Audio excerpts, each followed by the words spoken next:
जय गौ माता। सभी गौशाला संचालकों को होली की अग्रिम शुभकामनाएं। आज मैं आपको नई गौशाला अनुदान के लिए कैसे पात्र हो, अनुदान के लिए कैसे आवेदन करें, इसके विषय में जानकारी दूंगा। जो भी कोई नई गौशाला है जो अनुदान लेना चाहती है, वो अनुदान की पात्रता की शर्त में वर्तमान में जो नियम है उसके अनुसार जिस गौशाला का अनुदान अवधि के दौरान, जिस दिन से अनुदान अवधि प्रारंभ होती है उससे एक दिन पहले तक का जो पंजीयन को 1 वर्ष पूर्ण होने चाहिए। जैसे मान लीजिए अभी वर्तमान में जो अनुदान चल रहा है 1 नवंबर से 31 मार्च तक का, उसके संदर्भ में 31 अक्टूबर 2023 तक किसी गौशाला के 1 वर्ष पूर्ण होते हैं तो उस गौशाला को इस वर्तमान अवधि के अनुदान मिल सकता है। यदि मान लीजिए किसी गौशाला को 10 नवंबर को 1 वर्ष पूर्ण हुए, 12 दिसंबर को 1 वर्ष पूर्ण हुए, या मान लीजिए 3 नवंबर को 1 वर्ष पूर्ण हुए, वो गौशाला इस वर्तमान अवधि के अनुदान में नहीं आएगी। उस गौशाला को अगली अवधि यानी कि अप्रैल, मई, जून, जुलाई का अनुदान मिलेगा। ये तो है अनुदान की समय सीमा और गौशाला का जो आयु है गौशाला की 1 वर्ष पूर्ण अनुदान अवधि से पहले होनी चाहिए। दूसरा इसके अंदर नियम है, जिस गौशाला को अनुदान में आना है या अनुदान लेना चाहती है उस गौशाला के अनुदान अवधि से पहले 2 सर्वे होने अनिवार्य हैं। 2 सर्वे उनके होते हैं जुलाई, और उसके बाद में जो सर्वे होता है वह अप्रैल में होता है। इन दोनों सर्वे में अगर 50 से अधिक गोवंश किसी गौशाला के पास में है, वो गौशाला भविष्य में अनुदान की पात्र बन सकती है। उसके लिए आपको करना क्या है, गौशाला का 1 वर्ष का पंजीयन होना अनिवार्य है। जो गौशाला अनुदान चाहती है उस गौशाला को वर्तमान में जो नियम है उस नियम के अनुसार जब भी आवेदन की तिथि की घोषणा होती है और गौपालन विभाग का पोर्टल खुलता है, उस समय उस गौशाला को जीपी कोड के लिए एक एप्लीकेशन आमंत्रित करनी पड़ेगी। उसे एक एप्लीकेशन लगावें और अपने क्षेत्र के चिकित्सा अधिकारी को या अपने क्षेत्र के जॉइंट डायरेक्टर को उस एप्लीकेशन में लिखे कि मेरी गौशाला इतने समय से संचालित है, मेरी गौशाला के लिए जीपी कोड जारी किया जावे। जब जीपी कोड जारी कर देगी उसके बाद में आपका सर्वे होगा और आपको संबंधित आपके क्षेत्र के संबंधित चिकित्सक से बात करके वहाँ से एनआफ के टैग लेने हैं। जो 12 डिजिट के टैग हैं वो टैग आपको लेने हैं। वो टैग लेने के बाद में उन टैगों को आप अपने गोवंश के कानों में लगाना है। वर्तमान में जो नियम है, आपके पास में 50 गोवंश है, आपके पास 70 गोवंश है सर्वे के दौरान, यदि 50 गोवंश में से आपके पास में मान लीजिए 49 गोवंश के टैग लगा हुआ है और 1 गोवंश के टैग नहीं है तो आपकी अक्रियाशील गौशाला मानी जाएगी। अभी वर्तमान में जो नियम है उसके अनुसार आपके गौशाला के जो टैगिंग है वो यदि 50 से अधिक गोवंश आपके पास में है तो उन सभी गोवंश के टैग लगा होगा, तभी वो आपकी गौशाला क्रियाशील मानी जाएगी और सर्वे में आएगी। तो जो भी गौशाला नई पंजीकृत हुई है उस गौशाला को इस बार जो आदेश हुए हैं उस आदेश के अनुसार आप अपने जीपी कोड के लिए एक एप्लीकेशन अपने अपने क्षेत्र के संयुक्त निदेशक के पास में लगाएं और तुरंत जीपी कोड जारी करवाएं। अभी पोर्टल खुला हुआ है और पोर्टल जब खुला होता है उस दौरान अगर आप जीपी कोड के लिए एप्लीकेशन आमंत्रित करते हैं या भेजते हैं, देते हैं, तो आपको तुरंत प्रभाव से जीपी कोड आपका जारी हो जाएगा। इसलिए जो भी नई गौशाला पंजीकृत हुई है वो अपना जीपी कोड जारी करवाएं। जीपी कोड जारी करवाने के लिए आपको क्या डॉक्यूमेंट देने पड़ेंगे मैं उसके विषय में आपको बताना चाहूँगा। जीपी कोड के लिए आपको कार्यकारिणी की सूची देनी पड़ेगी, आपको अपने अध्यक्ष, मंत्री, कोषाध्यक्ष के फ़ोन नंबर देने पड़ेंगे, आपको अपना विधान देना पड़ेगा और एक एप्लीकेशन लिखनी पड़ेगी और एक आपको उसके साथ में जिस स्थान पर आपकी गौशाला का संचालन हो रहा है उस स्थान की का जमाबंदी अथवा पट्टा या आपकी रजिस्ट्री कुछ भी जो आपके पास में है वो आपको देना पड़ेगा, तब आपका जीपी कोड जारी होगा। जो गौशाला जीपी कोड जारी करवाने के बाद में आपको राजस्थान सरकार के जो गौपालन विभाग का वेब पोर्टल है उस पर अपनी गौशाला को दर्ज करवाना है। वो दर्ज किस प्रकार होगी आपकी, वो मैं निवेदन करूं। आपको अपनी गौशाला का एक SSO ID बनाना होगा। SSO ID मेरा आप सबसे निवेदन है, SSO ID बिल्कुल शॉर्ट में छोटी बनाएं। जैसे कि आपकी गौशाला का नाम है श्री कृष्ण गौशाला, जो भी आपका गांव है, तो आप लिखेंगे श्री कृष्ण का S लेंगे, कृष्ण का K लेंगे और गौशाला का G लेंगे, SKG, और पीछे आपका नाम उदाहरण के रूप में मान लीजिए बीकानेर है तो बीकानेर लिख देंगे, या आपका कोई GP कोड जारी हो चुका है तो मान लीजिए GP कोड 210 है तो 210 लिख देंगे। ये एकदम शॉर्ट होगी, क्योंकि SSO ID यदि आप छोटी नहीं बनाएंगे तो भविष्य में जब कभी आवेदन करना चाहेंगे तो SSO ID बड़ी मगर एक अक्षर भी आपका इधर उधर हो गया तो आप उलझ जाएंगे, आप आवेदन नहीं कर पाएंगे। इसलिए SSO ID इतनी शॉर्ट हो ताकि आसानी से वो लिखी जा सके। अब है SSO ID का पासवर्ड। SSO ID का जो पासवर्ड है वो पासवर्ड भी आप अपना फ़ोन नंबर, अपनी डेट ऑफ बर्थ यही बनाएं ताकि हमेशा आपको याद रहे। यदि आप पासवर्ड कोई इधर उधर का लगा देते हैं भूल में तो फिर क्या होगा कि आपका पासवर्ड याद नहीं रहेगा और आप आवेदन नहीं कर पाएंगे। एक मैं विशेष रूप से आप सबसे निवेदन कर दूं, किसी की भी SSO ID यदि ब्लॉक हो गई है, चल नहीं रही है, तो उसके लिए जब अनुदान से पहले आप विभाग में एक एप्लीकेशन लगाएं और उस या तो नई SSO ID आपको अपलोड करवानी पड़ेगी या अथवा उस SSO ID को वापस पुनः चालू करवाना पड़ेगा। ये आपको ध्यान में रखना है। अनुदान अवधि में किसी की भी SSO ID बदली नहीं जाएगी, ये भी आपको ध्यान में रखना है।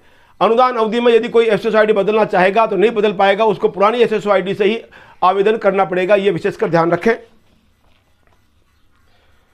जब आपका GP कोड जारी हो जाएगा तो आपके क्षेत्र का चिकित्सा अधिकारी आपका सर्वे करेगा और सर्वे में चिकित्सा अधिकारी सर्वे का फॉर्म भरेगा। उस फॉर्म पे जिस गौशाला का सर्वे हुआ है उस गौशाला को उसके ऊपर अपने हस्ताक्षर करने पड़ेंगे और सर्वे वाली जो टीम है उसमें मात्र चिकित्सक आएगा, उसका कंपाउंडर साथ में आ सकता है। जो गौशालाएं नहीं है, अनुदान में नहीं है, उनके लिए मात्र उस क्षेत्र का चिकित्सक ही जाकर सर्वे करता है। और जो गौशालाएं अनुदान में है उन गौशालाओं का जो सर्वे है वो तहसीलदार, डॉक्टर और गौशाला संचालक, इन तीनों की टीम मिलकर करती है। इसलिए आप इस बात का ध्यान रखें। जब आपके अभी जो है सर्वे का समय अभी चल रहा है, सर्वे 2 बार में होता है, ये भी आप ध्यान में रखें। पहला जो सर्वे होता है हमारा वो सर्वे होता है अप्रैल, मई, जून, जुलाई का जुलाई में और अगस्त में। दूसरा सर्वे जो हमारा होता है वो होता है नवंबर से 31 मार्च तक का, अप्रैल अथवा मई में। तो इस बात का आप ध्यान रखें। इस दौरान आप अपनी अपनी गौशालाओं की जो नई गौशाला खुली है वो पूर्ण तैयारी रखें। किसी भी गौशाला को पात्र होने के लिए उस गौशाला के वहाँ पर स्ट्रक्चर डिज़ाइन होनी चाहिए। स्ट्रक्चर डिज़ाइन का मतलब ये है कि आपकी गौशाला का तारबंदी हो, शेड बना हो, खेली हो, ठाण हो, उसी गौशाला को अनुदान मिलता है। और जैसे मान लीजिए किसी ने ऐसी किसी बाड़े में गोवंश को इकट्ठा कर लिया और वो अनुदान के लिए अप्लाई करेगा तो वो अनुदान के लिए अप्लाई नहीं कर पाएगा, वो अनुदान के लिए पात्र नहीं है। ये पात्रता की शर्तों में है। सर्वे 2 बार का मैंने बताया है, 2 बार सर्वे होता है। उस सर्वे के दौरान आपको एक रजिस्टर लगाना पड़ेगा, उसको बोलते हैं टैग रजिस्टर। जो राज्य सरकार के द्वारा जारी फॉर्मेट है उसके अनुसार उस टैग रजिस्टर बनाना पड़ेगा आपका। उस टैग रजिस्टर में 5-6 कॉलम है। क्रमांक के बाद में उसके अंदर गोवंश का रंग है, टैग का रंग है, गोवंश की आवक की दिनांक, आवक का मतलब है जिस दिन गोवंश आपके पास में आया है वो दिनांक लिखनी पड़ेगी। तो वो आवक की दिनांक है, पशु का नस्ल है और उसका रंग है, उसका पहचान चिन्ह है और कोई टिप्पणी है। ये आपको टैग रजिस्टर तैयार करना पड़ेगा। टैग रजिस्टर की जो कॉपी है वो इस वीडियो के लिंक के साथ में आपको मिल जाएगी, आप उसको अपलोड कर सकते हैं और उसके अनुसार टैग रजिस्टर बनाएं। टैग रजिस्टर में जो गोवंश आपने एनाफ के टैग लगाए हैं, एनाफ का मतलब है भारत सरकार का एक पोर्टल है एनाफ नाम से, उस पोर्टल में वो टैग भारत सरकार ने जारी किए 12 डिजिट के टैग हैं। वो टैग आपको आपकी गोवंश की कानों में लगाने पड़ेंगे और उस टैग के अनुसार ही आप भविष्य में जो भी गोवंश की गिनती होगी उस टैग के अनुसार ही होगी। और वो जो टैग लगेंगे आपकी गौशाला के आपके गौवंश के, तो उस टैग को आपका चिकित्सक जो टैग लगवाता है, जिससे टैग आपने इशू करवाए हैं, वो चिकित्सक उस टैग को अनाप के पोर्टल पर दर्ज करेगा और आपके द्वारा लिखे गए टैग और एनाप के पोर्टल पर दर्ज टैग दोनों का मिलान होकर ही आप अनुदान के पात्र बन पाएंगे। ऐसा वर्तमान में आदेश हुआ है। जब आप अनुदान के पात्र बने तो अनुदान की पात्रता में एक मोटी शर्त है कि आपके पास में 100 से अधिक गोवंश होना चाहिए, आपके पास में 2 सर्वे हो, आपका 1 वर्ष पूर्ण हो गया हो, और जिस दिन आपका 1 वर्ष पूर्ण हो और आप अनुदान के लिए पात्र बनते हैं, उस दिन आपके पास में 100 से अधिक गोवंश होना चाहिए, तब आप अनुदान के पात्र बनेंगे।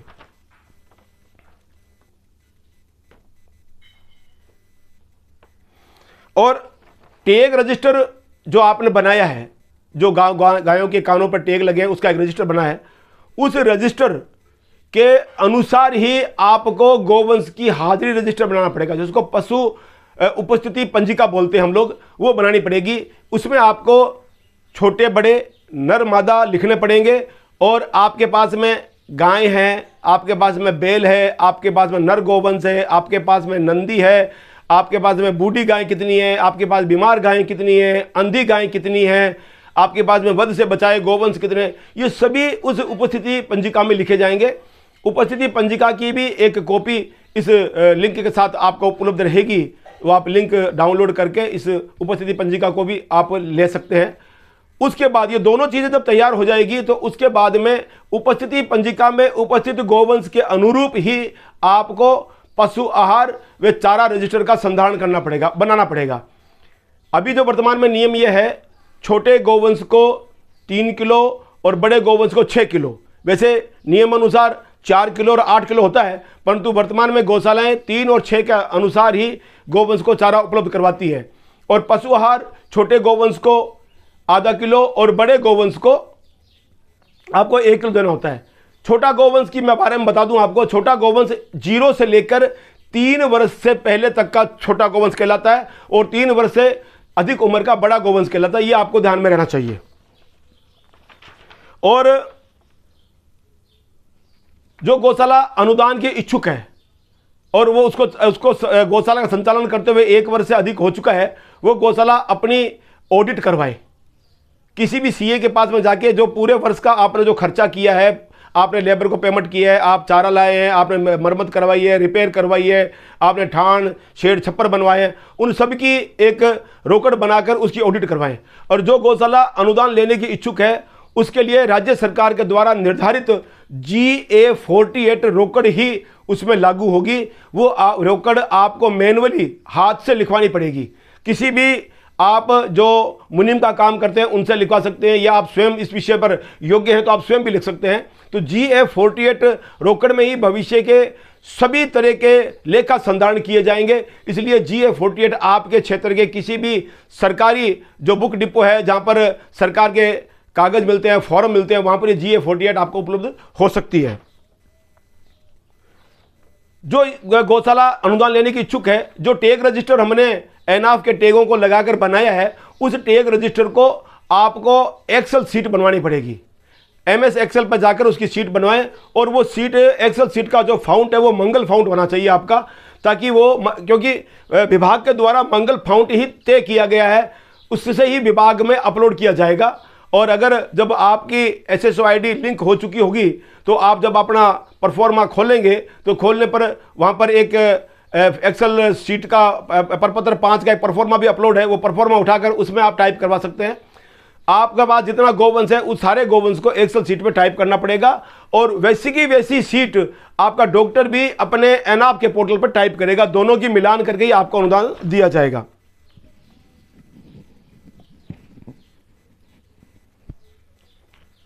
और अब नई गौशाला आवेदन करने से पहले क्या क्या दस्तावेज वो अपने जाके पोर्टल पर दर्ज करवावे, और अभी जैसे वर्तमान अनुदान चल रहा है, पोर्टल खुला हुआ है, मेरा सभी नई गौशालाओं से निवेदन है, आप GP कोड जारी करवाएं, आपके कोड जारी करवाएं, और आप अपने समस्त दस्तावेज जो मैं अभी आपको बता रहा हूं वो सभी दस्तावेज ले जाके अपने पोर्टल पर जाके दर्ज करवाएं।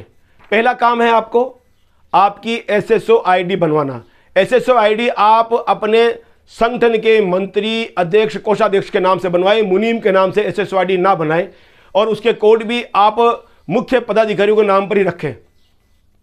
जब एसएसओ आईडी बन जाएगी तो एक एसएसओ आईडी का फॉर्म आता है, वो फॉर्म भी हमारे लिंक पर आपको मिल जाएगा। उस एसएसओ आईडी के फॉर्म भर के उस फॉर्म को बोलते हैं आपके द्वारा स्वीकृत व्यक्ति, जिसको निर्धारित किया आपने कि भाई आज के बाद में हमारी एसएसओ आईडी का संचालन फला व्यक्ति करेगा। उस फॉर्म पर 3 पदाधिकारियों के, अध्यक्ष, कोषाध्यक्ष और मंत्री के सिग्नेचर होंगे। उस व्यक्ति जिसके नाम से एसएसओ आईडी बनाई है उस व्यक्ति का नाम होगा, उसके फ़ोन नंबर होंगे और एसएसओ आईडी उसमें भरी जाएगी।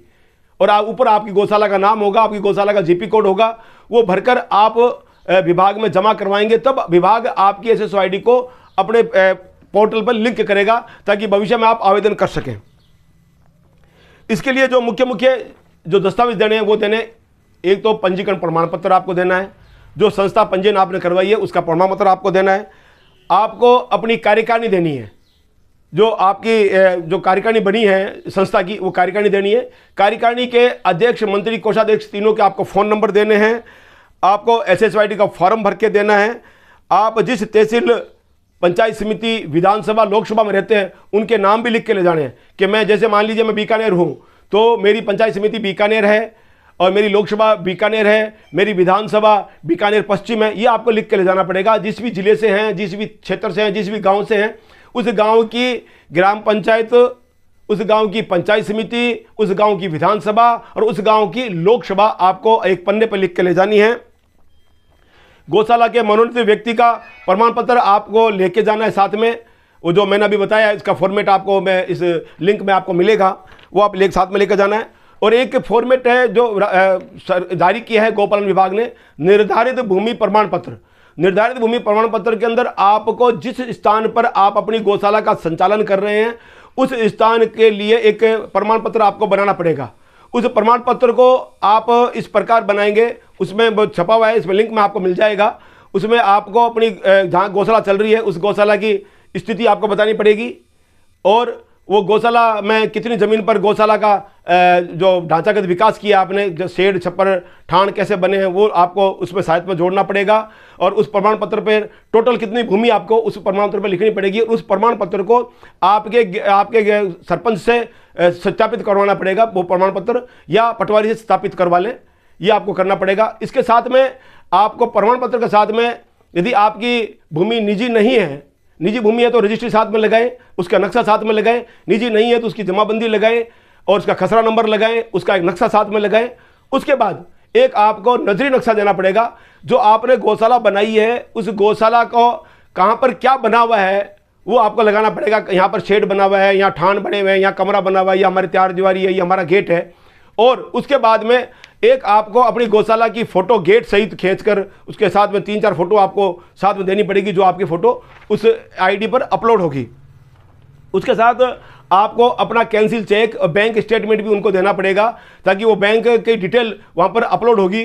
भविष्य में ये जो डॉक्यूमेंट जो मैं बता रहा हूँ वो एक बार ही अपलोड करवाने हैं, आपको बार बार नहीं करवाने। उसके बाद 3-4 डॉक्यूमेंट की आवश्यकता पड़ती है, वो हर बार के अनुदान में आपको आवश्यकता पड़ेगी। ये जो भूमि संबंधी प्रमाण पत्र, भूमि के कागज, कैंसिल चेक, कार्यकारिणी, विधान, ये सभी आपको इसमें दर्ज करवाने हैं। वो एक बार अपलोड होने के बाद में फिर आपको भविष्य में अपलोड नहीं करवाने हैं। आपको अपने ऑडिट रिपोर्ट, यदि कोई नई गौशाला है उसको 2 वर्ष की ऑडिट रिपोर्ट करवानी है, या आपकी 6-6 महीने की ऑडिट रिपोर्ट होती है तो 6 में 2 मिलाकर आपको कम से कम 2 वर्ष की ऑडिट रिपोर्ट नई गौशाला के लिए उसको अपलोड करवानी है। अब प्रश्न उठता है कि मेरी गौशाला को तो साल भर ही हुआ है, परंतु जब अवधि का से पहले अगर आपकी गौशाला है तो जब आपने गौशाला का संचालन का निर्धारण किया उससे पहले अगर 3 महीने की पुरानी भी गौशाला रही है, 1 अप्रैल से लेकर 31 मार्च के बीच में, उससे पहले अगर गौशाला मान लीजिए दिसंबर में शुरू कर दिया आपने, तो 3 महीने की ऑडिट भी आप साथ जोड़ सकते हैं, वो 2 वर्ष की मानी जाएगी। तो इस प्रकार 2 वर्ष की ऑडिट आपको ले जाके विभाग को देनी पड़ेगी, विभाग वो ऑडिट भी आपकी अपलोड करेगा। उसके बाद में आपने जो एक्सेल सीट तैयार की है, आपने जो टैग रजिस्टर तैयार किया है, तो टैग रजिस्टर पे आपके क्षेत्र के जो डॉक्टर है जो सर्वे करना आएगा, उस डॉक्टर को बुलाकर उस पर अपनी मोहर लगवानी है, उसे सत्यापित करवाना है वो पन्ना। अंतिम पेज कि आप मान लीजिए आपके पास में गोवंश की संख्या 70 है, तो 70 गोवंश की संख्या छोटे बड़े नर मादा लिखकर डॉक्टर उसको प्रमाणित करेगा। प्रमाणित करने के बाद में उस पन्ने को आपको अपलोड करवाना है विभाग के द्वारा, और जब आप आवेदन करेंगे उस समय भी वो पन्ना आपका अपलोड होगा। एक शपथ पत्र 2 नंबर फॉर्म है, वो मैं आपको लिंक में दे दूंगा। प्रथम बार वो 2 नंबर फॉर्म भी आपको विभाग को देना पड़ेगा। उसमें लिखा हुआ है कि भाई जो जो विभाग की शर्तें हैं उन सभी शर्तों को हम मानते हैं, वो आपको लिखना पड़ेगा। ये नई गौशाला जो आवेदन करेगी उससे पहले दस्तावेज जो जमा करवाने हमें, उसके विषय में मैं आपसे बात कर रहा हूं। आपकी एसएसओ आईडी लिंक होने के बाद में आप स्वयं भी अपने घर पे बैठ के किसी ई मित्र पे जाकर भी आप अपना आवेदन कर सकते हैं। उससे पहले आपको अपनी एसएसओ आईडी विभाग में लिंक करवाना जरूरी है। लिंक करवाने के लिए मैंने उपरोक्त आपको जो कागजात बताए हैं वो सभी कागज आपको साथ में ले जाने पड़ेंगे। वहाँ ले जाकर साथ में बैठकर आपको वो लिंक करवाना है। आपको बताना है कि कितने वर्ग, जो भी नाप आप ले जाएं, चाहे बीघा में है तो उसको हेक्टेयर में बना के ले जाएं। वर्तमान में जो सिस्टम है उसमें लिखा हुआ है हेक्टेयर में वो जगह आपको बतानी पड़ेगी। और वहाँ पर जो बिंदु बने हुए हैं उसमें एक विशेष बिंदु ये है कि आपकी ज़मीन की किस्म क्या है। आप गोचर में हैं, आप ओरण में हैं, जोड़ में है, पायतान में है, आपकी सरकारी भूमि है, आपकी स्वयं की भूमि है, वो आपकी भूमि के बारे में बताना पड़ेगा। तो ऐसे एक ये लिख के ले जाएं अपने साथ में कि भूमि किसकी है, भूमि की किस्म क्या है, भूमि का कुल क्षेत्रफल कितना है, क्षेत्रफल हेक्टरों में करके ले जाएं। आपके जो मंत्री, कोषाध्यक्ष और सचिव हैं उनके नंबर ले जाएं। आप अपने प्रबंधक के नंबर ले जाएं। एसएसओ आईडी का फॉर्म भर के ले जाएं। निर्धारित भूमि प्रमाण पत्र साथ में लेके जाएं। और एक गौशाला की 2-3 एंगल से फोटो जिसमें गौशाला का नाम भी आओ, वो फोटो भी साथ में लेके जाएं। इस प्रकार के सारे दस्तावेज आपको लेके जाने हैं। और अभी वर्तमान में आपका पोर्टल खुला हुआ है। जो भी नई गौशाला अनुदान लेने की इच्छुक है और उसका समय 31 अक्टूबर 2023 से पहले 1 वर्ष पूर्ण हो चुका है, वो तुरंत जाकर आप वहां पर अपने कागजों को अपलोड करवाएं, और ताकि इस बार आप अनुदान ले सकें। अनुदान के आवेदन की अंतिम तिथि 8 अप्रैल है। 8 अप्रैल से पहले आप अपने दस्तावेज अपलोड कराएं, नंबर 1। नंबर 2 में जिन गौशालाओं का पंजीयन 31 अक्टूबर के बाद में है, 2023 के बाद में साल भर होते हैं, वो गौशाला भी, क्योंकि अभी पोर्टल खुला हुआ है, वहां जाकर सभी कागज वहां पर अपलोड करावें, ताकि अगला अनुदान, मान लीजिए 1 अप्रैल से जो अनुदान शुरू हुआ है उस अनुदान में तो आपका नंबर आ सके। इसलिए आप आज ही जाकर, जैसे अब 27 तारीख को जो ऑफिस खुल जाएगा, तो आप जाके तुरंत प्रभाव से ये अपलोड जाके करवाएं। और ये ध्यान रखें, प्रति वर्ष साल में 2 बार राज्य सरकार पोर्टल खोलती है। उन पोर्टल खुलने के बाद में जो गौशालाएं अनुदान की इच्छुक हों वो निम्न दस्तावेज ले जाकर अपने वहाँ पर विभाग के अंदर अपने एसएसओ आईडी के साथ में सारे कागज अपलोड कराएं, ताकि आपकी गौशाला भी राजस्थान सरकार के साथ में लिंक हो जाए, गोपालन विभाग के साथ लिंक हो जाए, भविष्य में आप अनुदान के लिए आवेदन कर सके, आवेदन के पात्र बन सके। तो दोस्तों, ये नई गौशाला अनुदान के लिए आवेदन कैसे करें, इस विषय में मैंने आपसे चर्चा की है, और आशा है कि आपको ये चर्चा पसंद आएगी। इसमें कोई बात समझ ना बैठे तो मेरे निजी नंबर पर आप फ़ोन करके मुझसे इस विषय में और जानकारी ले सकते हैं। मेरे जो नंबर है वो है 94 140 38 704। तो आप सभी ने मुझे सुना, उसके लिए बहुत बहुत धन्यवाद। जय गौ माता, जय गोपाल।